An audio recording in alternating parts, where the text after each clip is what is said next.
Blog Talk Radio.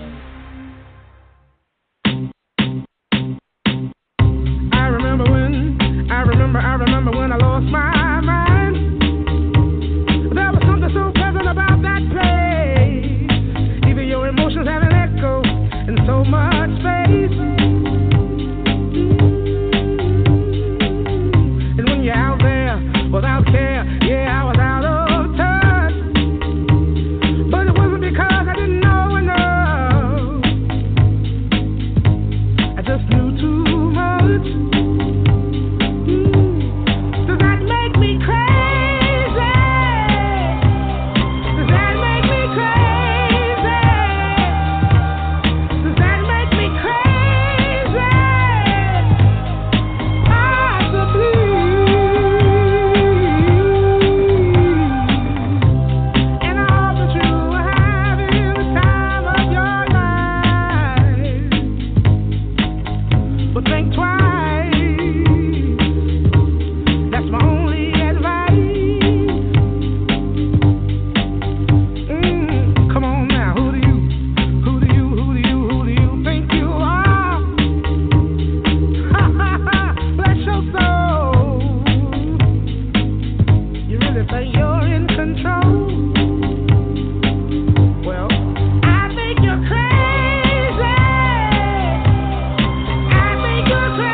Florida. This is Off the Chain. I'm your host, Yvonne Mason, and that song just needed to be played tonight. Crazy by Charles Barkley. Makes me want to get up and dance. And after the few weeks I've had, I think I am crazy, but that's okay. The best of us are. Welcome to the show, and I'm going to tell you, things around here, I don't know. All of y'all are marvelous. Every one of you listeners, my guest, I can't say it enough. I did the numbers this morning just on the show, just this show, without all the other podcasts this thing goes up on after. Ladies and gentlemen, we are 70 listeners away from 96,000 listeners. Now, that puts us 4,070 away from 100,000 just on the show. When you add all the podcasts, we're going to be pretty darn close to 200,000 listeners. This show's not even 2 years old. I can't thank you enough. This show is just its own life form. It's not even my show, it's y'all's show. I could sit here all night and rattle and y'all wouldn't care, but y'all come back and you listen to the guests, you get their product, they get a following on the show, and I appreciate it so much. And Australia, thank you, because you guys are the biggest listening base on this show. Australia's listening percentage is 93% on this show.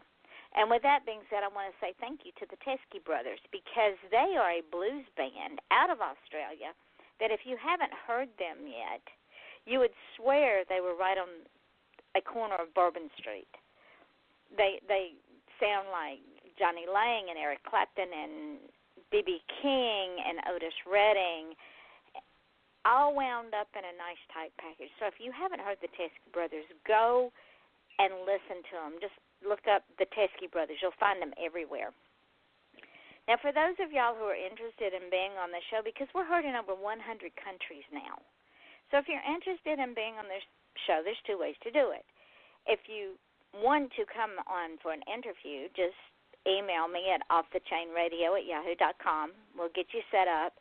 But if you're kind of leery, 200 people sound kind of scary to me. I don't want to be nervous. You can place an ad, and I'll run it for 30 days from the day I get it. No matter how many shows I have, I will run your ad. And that brings me to a corporate sponsor we have. It is CeCe Chamberlain, and she has a little podcast called Inside Your Life with CeCe, which is a motivational, passionate conversation. CeCe interviews people who are living their true purpose, whether it be professional boxer, an author, or history enthusiast. She really strives to give you, the listener, hope for a brighter day with her inspirational words. I've been on her show, and when I got off of that show, I felt that I was on top of the world and could conquer anything. So download, subscribe, and listen as she guides you to pursue your dreams and for you to live your best life. This wonderful show is available at podcast.com under Inside Your Life with CeCe. It is also on iTunes, Google Play, and elsewhere where podcasts are available. So, ladies and gentlemen, this is Friday night. It will be our last show for the week. And next week, on Wednesday night, I'll be doing a show for an hour and a half, and as we get toward the end of this show, I will tell you about it. But I want to jump right in to tonight's guest. He and I have been dancing back and forth about getting him on the show, and I thought I was going to have to send the state patrol up there to get the information that I wanted from him, because I would send him notes and he'd have brain cramps and forget. I mean, the man's busy. He teaches college, for crying out loud. So I can forgive him for that because he teaches my favorite subject, which is history behind criminal justice. I mean, that, y'all know that's my favorite subject in the world. But author Terry Maggert, he is the first time with us, but I can guarantee you it will not be his last. For one reason, the main reason, the man is left-handed, and as most of y'all know, your kind host is left-handed, so you've got two geniuses on tap tonight.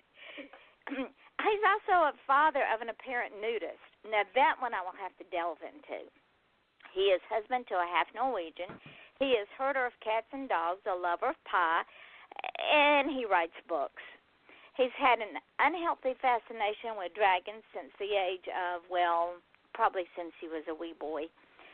He's a native Floridian, but he decided that he loved the mountains. But it's like we were talking about before the show. You can take the boy out of Florida, but you'll never take Florida out of the boy. I bet he still goes barefooted in the snow. His location is subject to change based on insurrection, upheaval, or coffee. He's that easy to please. He's written 10 books and counting, and he has no end in sight. And after we talk a while, you will see why. So you've all been warned. Welcome, Terry. Thank you for coming on the show with me tonight. I can't wait for us to get started. Thank you very much.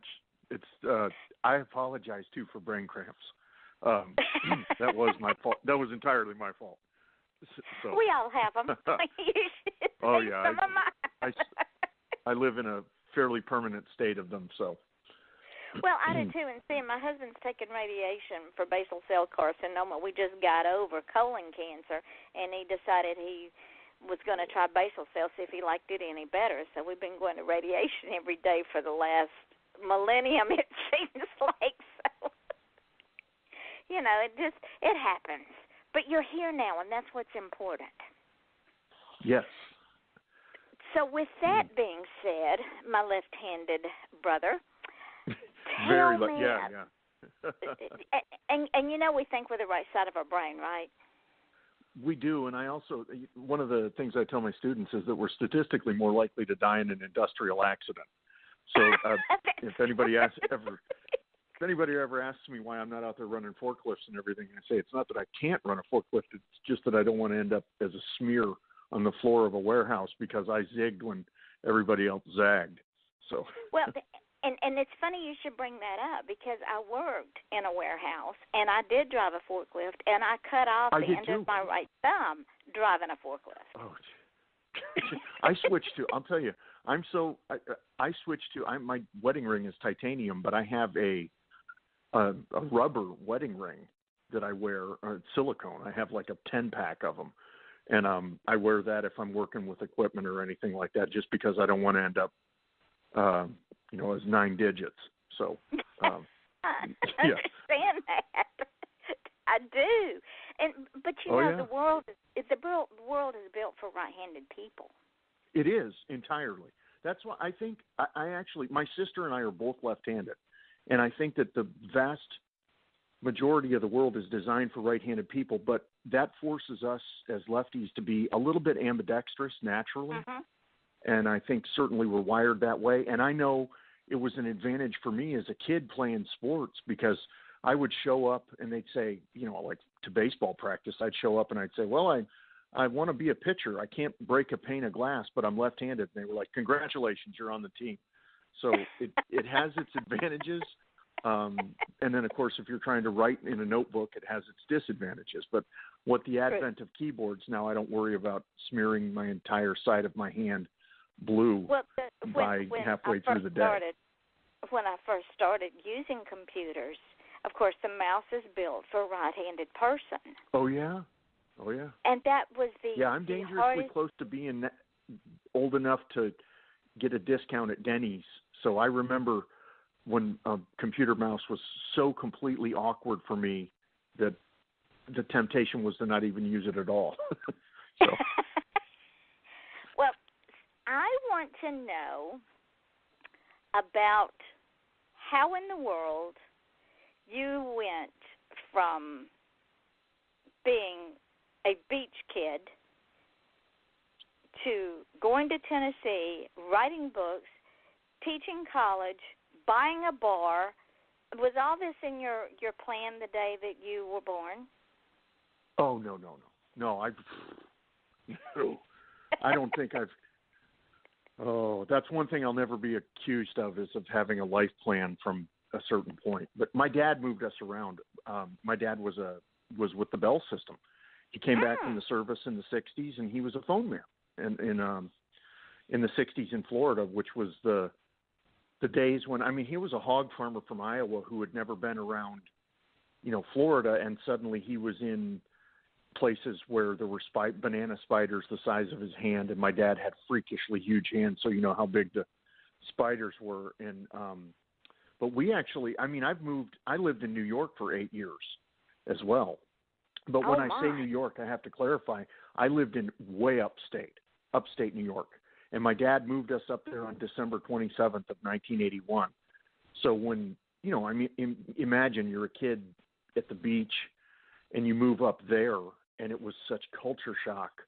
But in a way, it was amazing. It was my mom's hometown. It was up near Rome, New York, just a beautiful area.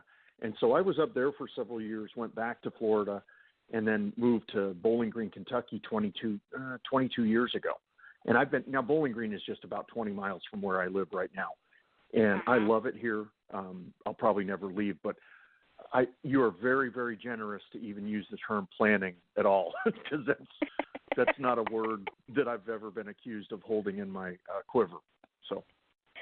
But don't you, I have to keep a planner because of my husband's illnesses with doctor's appointments and the shows and everything.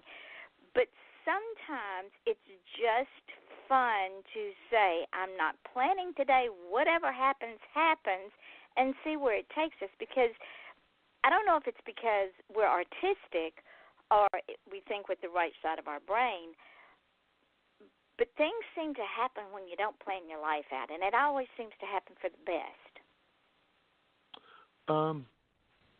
Well, regarding books, yeah. I can't argue with that at all. I love writing. I was an art major when I went away to college. I was going to be an oil painter. And then I realized that I wanted to eat. So, and in full disclosure, I was also asked to leave college. I had a grade point average that was lower than my body weight, which is saying something. So when I went back to school, I was I was near 40 when I went back to school. And of course that time, you're an adult and it's your money and you're more serious, but I didn't plan to write books, but at a certain point, how much I loved writing as a kid, and wrote an 1,800-word horror story, and one thing went, it just is sort of this formless kind of flowing with it, and before I knew it, I had 88,000 words in a novel, and I think as of next month I'll have my 13th novel done. Wow. And I still can't quite wrap my head around it because I have so many that are on the books that are fleshed out as ideas. I don't know if I'll ever get to write them all. So, but I plan them only in the sense that I have more ideas than I know what to do with. And I want to talk about that, but first, we got to pay the bills. So bear with me. Ladies and gentlemen, we'll be right back with author Terry Maggert. Do you have cougars on your porch swing? Are horses your new best friend? Do your nicest shoes get buried knee-deep in snow as your toes turn blue? Are you bothered by wolves at your woodpile? No, not that kind of wolf. Join wildlife artist and author Nancy Quinn and her family as they discover an exciting new life in Go West, Young Woman, a true Montana adventure. Available online and in bookstores. Or visit QuinnWildlifeArt.com for a personalized signed copy. Critics agree, it's a hoot.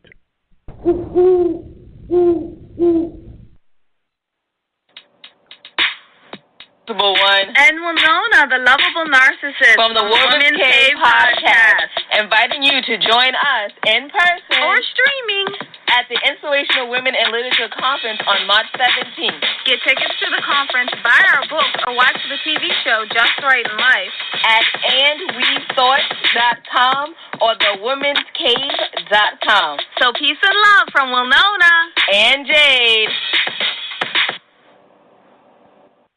Former Boston PD Captain Stanford Carter and his wife, forensic scientist Jill Seacrest, have decided to move to the Big Apple to accept positions with the New York branch of the FBI. Rookie agent Shania Deeprose completes the trinity as they collide head-on with raging and rampant social, political, and economic unrest amid a string of murders that seem unrelated and may be serial, copycat, thrill, or hate-driven. As they struggle to understand the mind and thought process of the orchestrators, killers, and victims, the team begins to wonder who's who. The line between black and white, superior and subordinate, right and wrong, and good and evil disappears as they are forced to reevaluate their own thoughts, feelings, and philosophies. Ultimately, every character must come to their own conclusions to these questions. Is justice ever more important than the law? Is playing God justifiable if it's for the greater good of all? Come along for the ride to see if Agent Carter will decide to stick to being a hunter or become judge, jury, and executioner instead. Find the answers to these questions when you read the new book, The Killing Collective. The Killing Collective is a character-driven story with big characters with depth. They're soul-searching in addition to the biggest case of the agents' careers. The Killing Collective, available on Amazon in both Kindle and paperback editions. Order your copy today.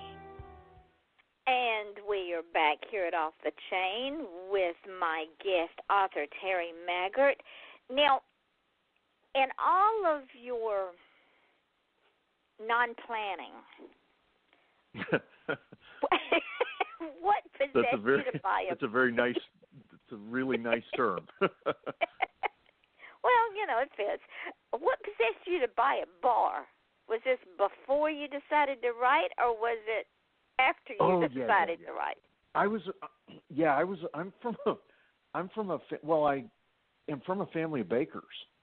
My grandpa came back from World War II, and he, I guess, through a series of events, wasn't sure what to do because he had given up a great job like many people do during World War II.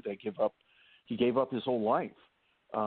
And he came back and he went to my Nana, and it's a poignant story in our family about how he reached this decision. But they borrowed lumber and built the pie stand, which was up in Rome, New York. And they cooked hamburgers and hot dogs, and they became known for their pies. So they expanded over the next, 25 years to 3 locations.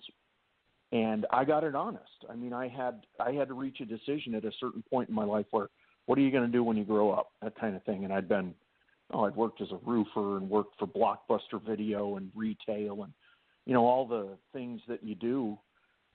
And ended up coming up to Bowling Green, Kentucky, and I bought a pub. And I love that I did. You're married to the building, and it's restaurant work it's not hard work. I mean, it is hard work. It's not hard work like working concrete or being a shipbuilder or something like that. But it's on your feet, 15, 16 hours a day. And but through this chain of events, here I am 20 years later. I don't regret it at all. I loved that I did it. I did it for years. But now what I do now is, for me, a lot more satisfying. And I think what possessed me to do it is it was in front of me. I was 26 years old, 27 years old. And when you're that age, you're immortal. You think you can do absolutely anything, and you're not going to die, and you're capable of making anything successful. I certainly thought that way. And so I did it. And I actually, looking back now, it was a fountain for me. It was a fountain of experiences and friends and things that I carry with me. And now I can look back at it fondly and not feel the stress of owning it. And so here I am at this point in my life with that as a catalyst for some of what I write about. But as to the reason why I did it, it was because I could. Yeah, and there's so many stories from the regulars that came into the pub and their lives. It's unbelievable. It's unbelievable. Writers we're by nature, we're observers. We look around and see people and everything. And if you ever want to see people, buy a bar.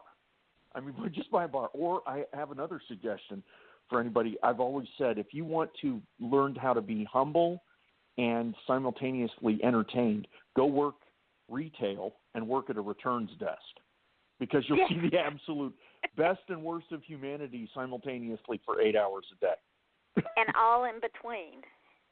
Oh, and every possible permutation of it on your shift. Plus, and not just in personality and attitude, but in dress, in movement. Oh, everything. The whole 9 yards. Some of the characters that I've written that people connect with the most, that I get fantastic emails because somebody reads your book. First of all, it's amazing. I'm never going to get over the fact that somebody wants to read something I write. I love that. And because I love books so much. Books are my first love. I've been reading since I think I was 4. So, it's the longest relationship I've ever had in my life. We're 45 years and counting. But the characters that I've written that people connect with, they say, I've met that person. I know Annalise Wemple. I've been to the bank, and the lady was mean to me and rolled her eyes and, had makeup applied with a paint gun and, hair that was sprayed within an inch of its life, and she was mean to everybody and ruled with an iron fist. And they're like, yeah, I've met her and everything. So most of my experiences came with me. I've just kind of carried them with me and mined it for ore to build these people who I hope are three-dimensional and very familiar to you. And you also now have another layer to add to your quiver of characters because, ladies and gentlemen, this wonderful human being teaches my second favorite subject in school, and that's history. Of course, y'all all know my first love is criminal justice because that's my degree. But those two really, Terry, can go hand in hand. Very much so. Oh, yeah. Well, my field was military history, and my undergrad was religion. So, and of course, there's such a Venn diagram of overlapping between religion. I always say to my students, I draw a $ and a cross on the chalkboard, and I say, here's the two reasons for war: money and God. And you can very often draw back. You can pull back the curtain and find that the real reason for a lot of it is those two reasons. This is my 5th year of teaching. It was something that I came to later in life and love it. I absolutely love it. I teach at a local college here, and I get a lot of non-traditional students, and I was you and I were both talking, we were non-traditional students. And another thing that you said that really resonated with me when we were off air is I would go back to school right now if I could. If I thought that I could take a class specifically in, just the Crusades or specifically in the life of Buddha or something that interests me, I'd absolutely go back to school. But because I'm never going to get tired of the experience of being a student. And the experience of learning, I never get tired. I'm sitting here looking, I'm in my studio, and in my studio I have bookcase after bookcase of research books. I never get tired of learning. No, I don't. That's a constant. Isn't it interesting that we live in an era where, where Kindle came out and they said Kindle's going to kill print books, and I remember laughing. I said Kindle is a convenience, and I love it, but I have a love affair with books that goes back prior to the Kindle, and we're never breaking up. No, and so we're not the physical sensation of a book is something that will be a constant in my life for as long as I'm here. And I want to make sure that I say I love audiobooks too, but for an entirely different set of reasons. I love audiobooks because it gives me a chance to get introduced to characters in a different way. And there are performers who are just so unbelievably good, and you listen to it and you say, this really makes the book three-dimensional for me. The reason I read Tim Dorsey now is because my husband and I were in the library looking for audiobooks, and we had listened to everything in the library except this one, and it was Hurricane Punch by Tim Dorsey. And I looked at the back of it, and I said, let's get this one. It sounds interesting. Well, now, I am a fan of Tim Dorsey. He's one of the funniest writers I've ever read in my life, and he's from here, and he writes about places here. And his main character is Serge Storm, who's a serial killer. But he's hysterical. Oh, yeah, because he only kills bad guys. Oh, so he's actually a garbage man. Okay. Yes, he is a garbage man. I'm winking right now, but I'm not entirely disagreeing. So, no. But it was because of an audio book. Because whoever read that particular book, like you said, made Serge Storm a three-dimensional character, and I laughed. I couldn't quit laughing in the car. It's a good thing I wasn't driving. No, I know. I run more in the summer. I'm a hot weather runner, and audiobooks are my candy. I consume them at an alarming rate, and I travel, of course, with books. Like I think I'm going to do 17 events this year or 18 events. I'll be signing, across the United States, and so a lot of them I like to drive. I actually enjoy driving. I like the act of getting in the car, getting coffee. I like the concept of travel because I traveled a lot as a kid, and I think it just resonates with me. So I'll listen to audiobooks, and I'll listen to them, for hours on end. And it's not hypnotic for me; it's enriching. And now, if it's funny, I actually, certain authors for me are just absolutely hilarious. I think that if in talking about the craft of writing humor to me is almost the highest skill that you can have. When I read somebody who makes me laugh out loud, I want to send them a $10 bill and say, here, get yourself a cup of coffee, just because it's so difficult to do. Well, see, and that's the same in stand-up comedy. That is the hardest thing to do, because you've got to know when to throw that punchline in. Just like in writing, you've got to be able to know when to throw that punchline in, so that you just take your reader completely off guard, and they fall out laughing, and they go, "I cannot believe they threw that in there." Oh yeah, there are certain. I don't know if you've ever. There's a writer named Lisa Lutz who writes the Spellman Files. I laugh when I start reading that book. By the second page, I'm laughing, and when I finish it, I'm laughing. And it's a 277 page or whatever. It is her comic timing on the written page is so good that I can't even. It makes me a little bit angry, if I'm being completely honest. Like occasionally, I'll read somebody who's so funny, or I'll read. I felt the same way when I read certain authors. I'm like, why are you so good? It makes you a little bit, tiny bit disgusted as a writer, because you're like, oh man, this is a beautiful sentence, or this is just a gorgeous vignette. A tiny bit, a little bit. I'm not saying I'd run them over with a car, but I might clip them with the door, if I'm so. Yeah, there's just a few that are in that inner circle where I read them and I say, wow, you're good. And the good part is I've gotten to meet some of them. And so I have this, little fanboy moment where I go up and I say, hey, I'm not in here to sell you insurance. I'm actually a writer, and I want to just compliment you on whatever title it is. So that's one of the side benefits that had never occurred to me, that I get to meet the people I admire. And doesn't that, when you read that book that just makes you salivate with the enjoyment of reading it, doesn't it make you want to become a better writer? Doesn't it push you in the direction even harder? It's a clarion call to excellence. I don't want to say that shame is. I mean, it would be reductive for me to say shame is a powerful motivator, but because I don't feel shame, but it's certainly a challenge.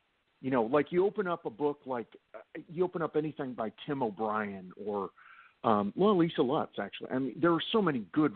I was actually reading something 2 nights ago. I'm reading something by an author I'd never heard of, and we're friends on Twitter. Her name's Tosca Lee. And I love historical fiction. So I opened it up and I read the first sentence, and I thought, well, I know I'm going to be up till 3 a.m. Right? Because I could already tell how good she was. So it's a challenge. I mean, it's like ringing a bell. This Pavlovian reaction I get where I sit down, brew a pot of, triple caffeine coffee or whatever it is I'm drinking that day, and I tell myself this page is going to be better than the last one, because I want somebody to feel that way when they read this. And it isn't. I'm not saying it isn't an aggravation. It's a good kind of hurt. It's like a good spring rain. Yeah. Or pushing on a tooth when it's loose. Yes. you know it's going to hurt, but there's a goal there. It's only going to hurt for a minute. Only for a minute, and there's a goal. The goal is in sight. Is it worth it? Yeah, it is. Yeah, it is. I think your analogy was a lot nicer than mine. You had a spring rain, and I had temporary debilitating pain. So I'm not quite sure. Well, see, that's the way I feel when I read Tim Dorsey and Janet Ivanovich and Anne Rice, because they make me want to be better than I am today. Yes. Anne Rice, I remember 20 years ago reading a sentence by Anne Rice in particular in one of her novels. It was in Ramses the Damned. And I remember thinking, if I ever was a writer, that I wanted to make sure that I was going to climb inside the skin of the character that I was writing so that I had distinctly different voices. And the sentence that did it for me was when she was writing Ramses the Damned, he said, well, why wouldn't it be this way? The land is mine. I'm paraphrasing. But it was so regal and it was so imperial, but it was exactly the way he would have spoken. and it was so radically different from the other characters in the book that there was no question that I imagined myself being in a room where he walked in, and I would have thought only an idiot wouldn't realize he was a king. And she imparted that with one sentence. And so these are the little things I've carried with me, and I never forgot it. And I thought, okay, so I need to have more than – you can't read a book and say, oh, Terry wrote this, and every character sounds like Terry. Because, number one, I'm not that interesting, and number two, I don't have that much to say. But the characters have a lot to say. So, and they stay in your head all the time. Oh, yeah. Oh, yeah. I actually, one of the best things that is greatest inventions ever is my voice notes on my phone, where I can jot down, verbally jot down little bits of dialogue and things like that come to me throughout the day, so that there's always something to write. But saving it is, to me, even more important. What I found interesting, and again, we go back to both of our love of history, is you said that if you want to find a villain, go to history. If you want to find a hero, go to history. Because since the dawn of time, since Adam and Eve, there's been a hero and there's been a villain. Yes. What heroes and villains. And sometimes they're in the same skin. That's true. The moral ambiguity of, I'm just throwing out, if you look at people throughout history like Alcibiades or, anybody that burned bright like a comet, and you look at them, Alexander the Great, people like that, Boudica, you look at these people and they're real humans. I mean, they're flesh and blood humans, and I'm sure that they've been lionized throughout the years, but there is a lot of meat on the bone if you're looking for a villain. I looked for villains, and I think I'm half Polish. My grandparents are from Poland, and so the concept of villainy in that area of the world is quite different.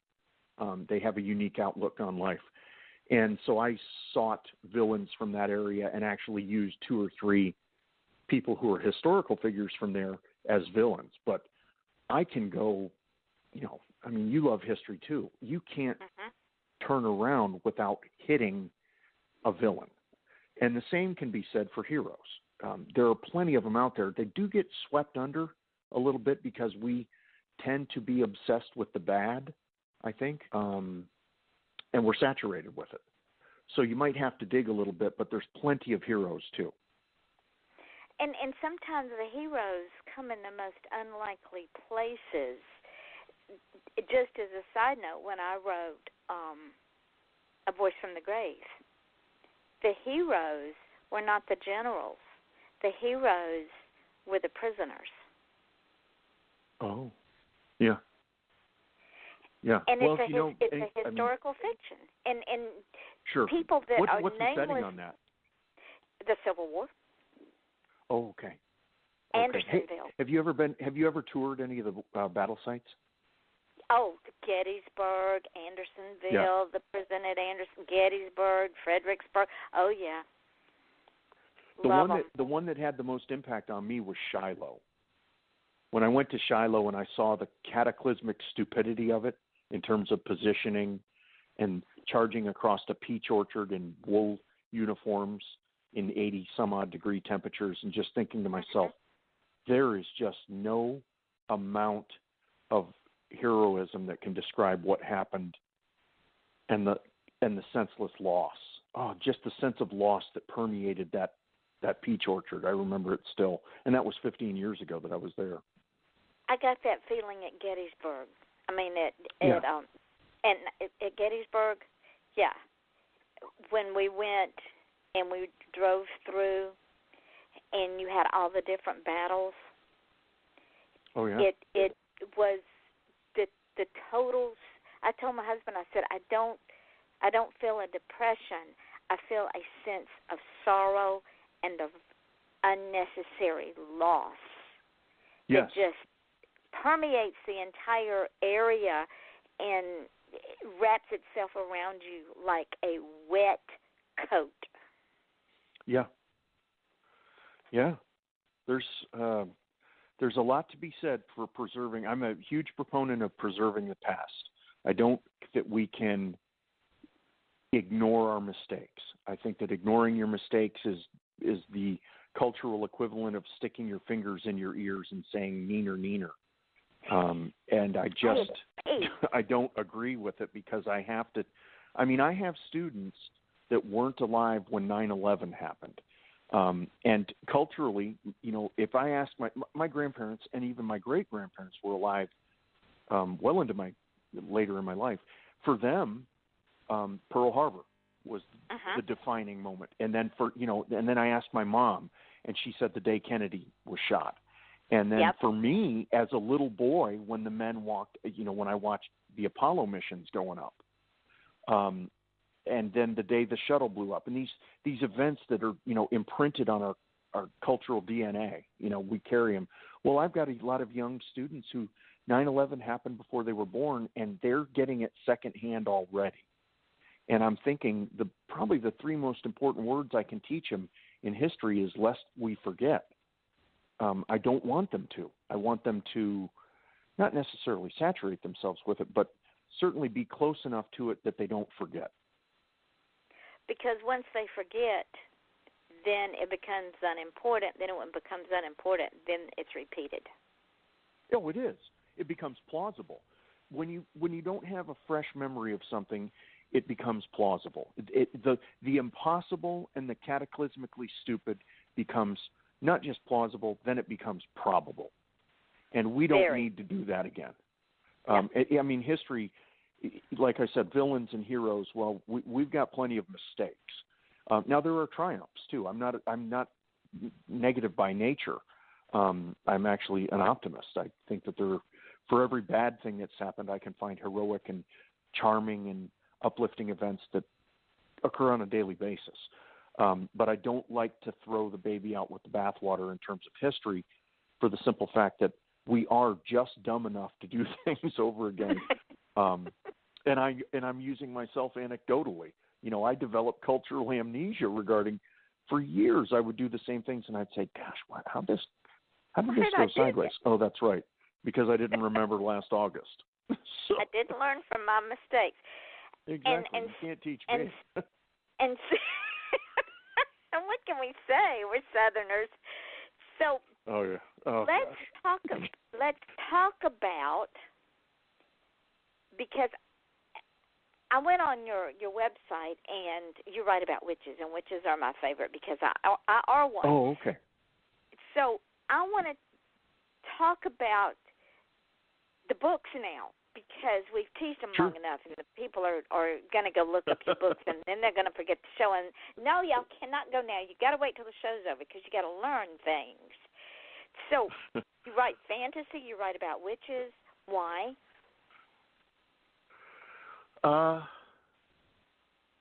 Well, I write sci-fi, fantasy, horror, post-apocalyptic.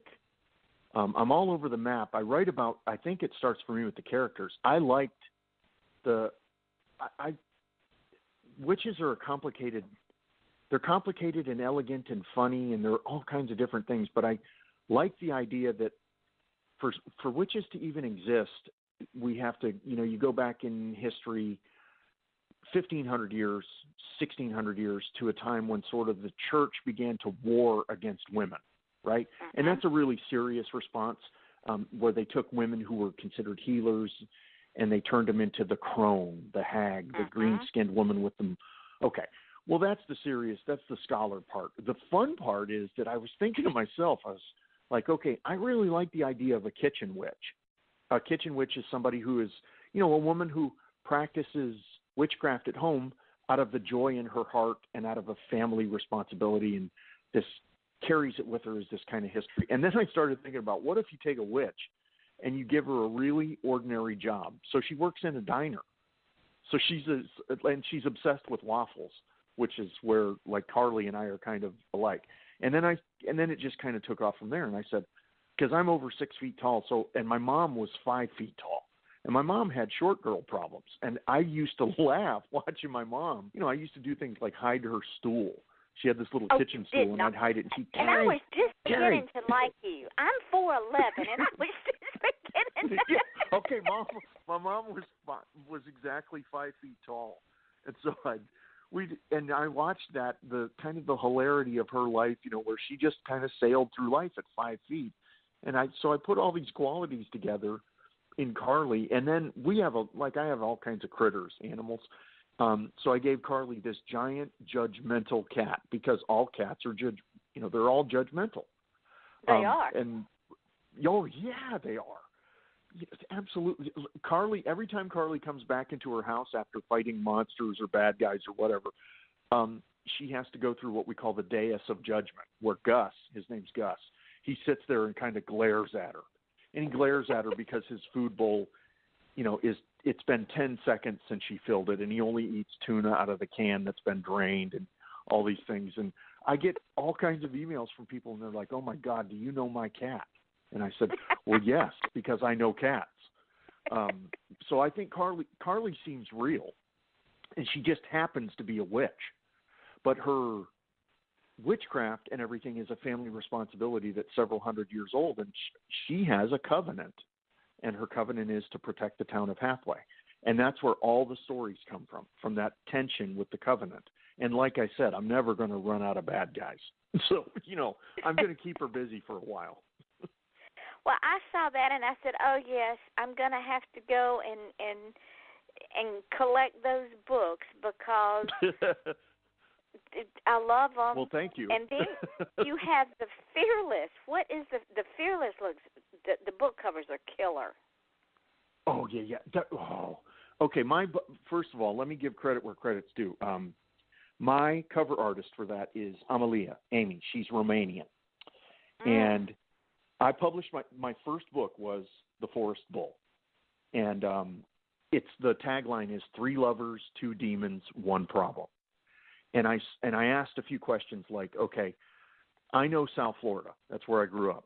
So I'm going to put demons in South Florida, and I'm going to have this triad of demon hunters hunt them, but I'm going to have them involved in a relationship together that is all the struggles of family and all the relationships, to see if I can keep them stable in the face of what is clearly a very unstable life, which is, hunting immortals, these immortals that don't just want them dead, they want them really dead. And so that was my first idea.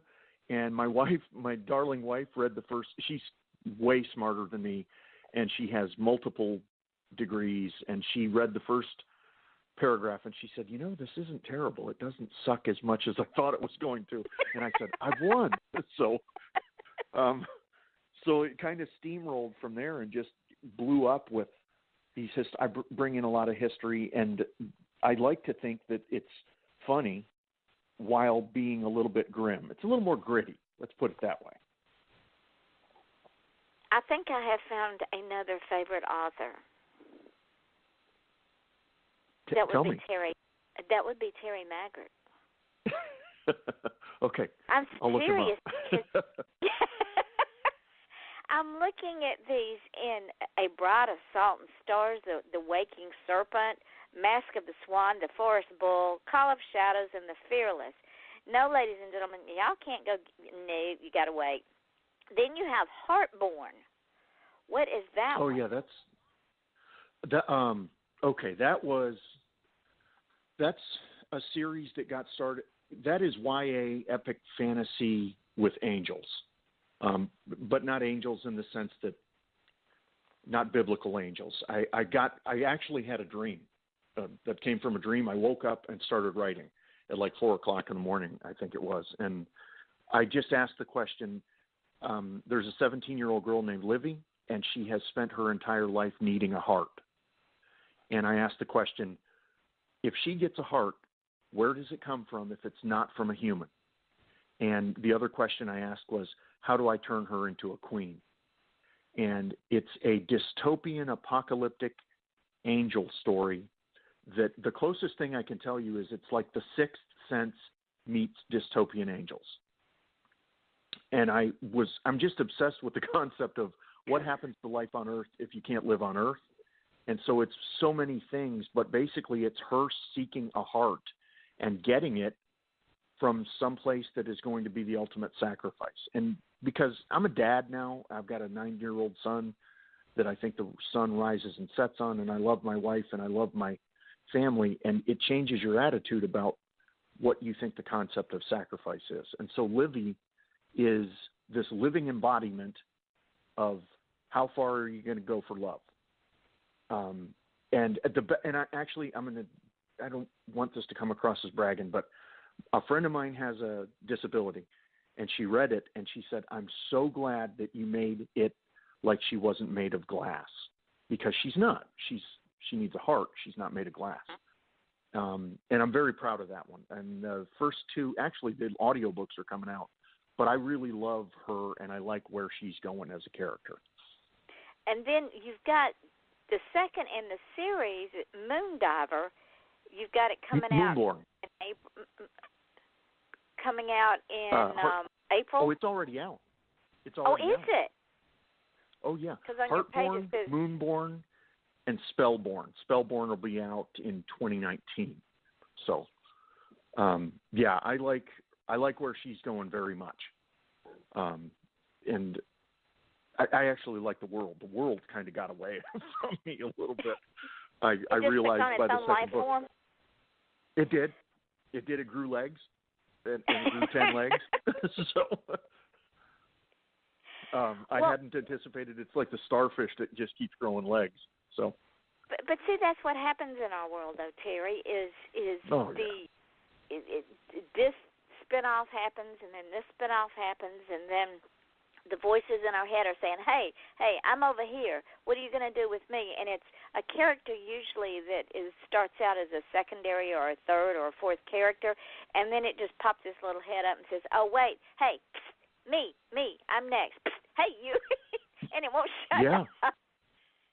Yeah, yes. But I've got a 23-year-old succubus hooker named Delphine, and she got away from me. And the first thing that I had her do was get, where she became concerned with her soul, where she started to say, I don't want to do this. I need to save my soul. And then she met a good-hearted priest who decided she was worth saving, and now she'll end up getting her own book. I mean, there's no way she can't, because she's taken on this richness and texture that makes her, and she's a little bit snarky in the sense like a grand dame from an antebellum mansion. She's got that whole Alabama feel to her, with the bless your heart, and I like her attitude a lot. So as she kept getting deeper and richer as a character, I came to the realization, yeah, she's going to have her own thing. Now I got to clarify, because we're heard in over 100 countries. So if the person that's listening to it is not from the South, they're not going to understand the bless your heart thing. Because, ladies and gentlemen, in the South, bless your heart can mean one or two things. And I'm thinking in her case, her bless your heart is a total insult, because it can be an insult. So. It's like the northern equivalent would be, oh my gosh, it's so brave of you to wear that shirt. There you go. Yeah, that's the northern equivalent of it. They don't say, "Oh, bless your heart," like you're just struggling. No, it's certainly not it's not a compliment. Oh my! Hurry up and get that one written so I can read it, because you've got me hooked now. You have got. In fact, I want to launch it on the show. So, will you launch it? I've got. This is going to be in terms of productivity. I have 2 new series starting this year, and so this year I'll have written 4. I'll have 4 books, 4 novels and 3 short stories, etc. Well, you write, so you get better at it. It's a muscle. Mm-hmm. The more you use it, sure, and you challenge yourself to get better, but you just get better at it because you understand what you're doing. And you're not going to believe this, but we are running out of time. Wonderful. That was delightful. He's saying wonderful, so he's bored. No, I'm glad. I would rather have plenty to say for another day than have awkward pauses like we were sitting across from each other glaring. But see, you and I have so much in common with our love of history and our love of witches and villains. And will you come back? Oh, I'd love to. We didn't even get to talk about dragons or giraffes. So I know. I'd love to. Yeah. Okay, so I'm thinking October, November. Fantastic. You should have a couple of books out by then. Oh man, I'm rolling. Yeah, absolutely. Let's see, April and then September. So I'll have 3 more by then. All right. So when I get out from here, I'll send you some dates. So tell the folks where you can be found. So when we close the show, ladies and gentlemen, not before. So where can you be found and where can your books be found? I'm on Amazon, and all my titles are in Kindle Unlimited.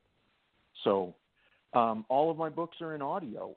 Over the next 4 weeks, I have 4 new audiobooks coming out in the Halfway Witchy series by the excellent Erin Spencer, who is just magnificent. I can't say enough good things about her. Let's see, terrymaggert.com. You can snoop me there or find me on Twitter because I'm always yapping on Twitter complaining about something. And I'm at audible.com as well. So pretty much anywhere you want to find me. And stalk me on Facebook as well. I always talk back to everybody on Facebook. So except when I'm trying to get his information for the show, and then he has brain farts and forgets. But that's okay. We got him now. He's mine now. So. That is, I apologize. No worries. No worries. And I won't even say bless your heart. Thank you. I heard it, though. I know it was there. I know it was unsaid. See, ladies and gentlemen, you never know what's going to happen on this show. I love my guests. They are the ones that my guests and all of you listeners are what make this show successful. So remember this when you get up in the mornings. Don't just feel special, be special, because feelings are fleeting. And if you just feel special, you will never be special. The difference between who you are today and who you want to be next week is what you do today. So if you want to be somebody different tomorrow, then you need to change your way of doing things. If you want to achieve greatness, please stop asking permission because nobody's going to give it to you because they want you to stay down in the gutter with them. If you want to achieve greatness, just go out and do it. And you don't have to be an astronaut or the President of the United States. You can be great in your everyday life just by being you. Wake up and look at yourself in the mirror and say, I am special, I am great, I am unique, I am wonderful. It works. Your smile is your logo. Your personality is indeed your business card. And how you leave others feeling after having had an experience with you, ladies and gentlemen, that is your trademark. And when you're at the end of your days and you're dying and people ask if you have any regrets, you can say, I made one person's day. Because people will forget your name, they will forget what you look like, they will even forget what you're wearing, but they will never, ever forget how you made them feel.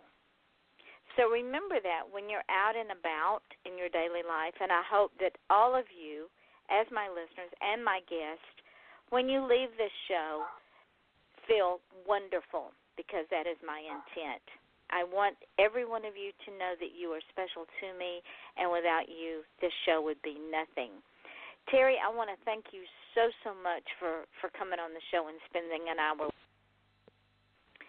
And thank you. This was an absolute pleasure. You are quite welcome, and I can't wait for us to do it again. I'm getting you some dates. Outstanding. Yeah, I accept. I hope. Just go ahead and work with this. I accept. Just remember those 2 words. Okay, there you go. You heard it first here, ladies and gentlemen. He accepts. Don't hang up when the show goes dark because I have some instructions for you. But, ladies and gentlemen, join us next Wednesday night when we do a special show on Valentine's night on cyberbullying and domestic abuse. We will have some special guests who will help me carry the show, and we're going to run this show for an hour and a half because it is a very, very important subject. I cannot think of a better night to do it than Valentine's. So until Wednesday night At 8 o'clock Eastern Daylight Time, I am your host, Ron Mason, on Off the Chain with Terry Maggert, and we're saying good evening. Okay, we're off the air, but everything we say goes into the archived portion. It's like the outtakes of a movie, and people will be able to hear it, but I don't care. But what I wanted to tell you is when we get off from here, the show will archive. As soon as it finishes archiving, I'm going to put the link on my page. I am going to tag you so that you can share it on your page wherever you want to share it. Use it as a marketing tool. Tomorrow, I will put it up on SoundCloud, Mixcloud, Podcast.com, Spreaker, and Podcast Garden. I will tag you in those links as well because we are heard on iTunes and YouTube, Stitcher, FM.com, TuneIn Radio, those 5 podcasts, plus we are now on iHeartRadio under podcast. Very cool. I'm bummed. I forgot. I was listening to you talk about Australia. I went to Australia was for me my transformational event in my life. It was really? Very much so. Yeah. My mom had just died. I had gotten divorced. I had all these, terrible things happen, and I ran away to Australia and had this epiphany. Just this enriched life, and came back and met my wife and have this amazing family and all these things. And it's kind of like a what I call a liminal moment in my life. I have lifetime friends that are down there, and it's just amazing. The perspective it gave me, and for me, travel also. Like I have a lot of traveling for me fills up my tank and lets me write furiously. So. And see, what you do is when I send you this show, let your friends in Australia know. Oh, I will. Oh, I absolutely will. Yeah, they're wonderful. They support me. They're really cool. Really cool. See, great things are happening to you, my friend. I have thoroughly enjoyed this show. I can't wait for us to get back together for November. Thank you. Yeah, so I'll send you. And I don't know, what can I do for you? How can I do anything to help you? You've been wonderful, and do you have giveaways or anything, or? You can promote this show. And I'm going to do that. And send me your email. Well, I have your email address. And what I'm going to do is I'm going to send you my 2 historical novels. One is set in 1888 in Whitechapel. Oh, really? And the other one is set at Andersonville Prison. Oh, my God. Andersonville is between that and Fort Pillow. When I teach about the animosity, I call it the triangle of mistakes. I use Fort Pillow, Andersonville, and Sherman's March to the Sea. Well, you might want to use A Voice from the Grave because it is filled. The historical writings in that novel are real. I described Andersonville and the devastation and how it became, it was the end of the rail line. Sherman was blowing up the rail line. Oh, and all of that, Sherman bow ties. All of that is in it. So I will send you the Kindle edition, and then if you want some books for school, let me know. Oh, very cool. Yeah. Oh, thank you. Because what I'll do is, I'll have my publisher get them to you at wholesale pricing. Okay. Very cool. Very cool. Once again, those 2 words, I accept. Okay. So, my friend, let me get off from here and get you some dates. And once again, thank you so much. Yeah, this hour has absolutely wonderful. Flown by. Okay. Cool. Okay. All right, chat soon. Tell your wife thank you for sparing you for an hour, and I appreciate her so much too. I will. I'll let her know. Okay. All right, darling. We'll talk later. Okay. Thank you very much. Bye-bye. All right. Goodbye. Bye.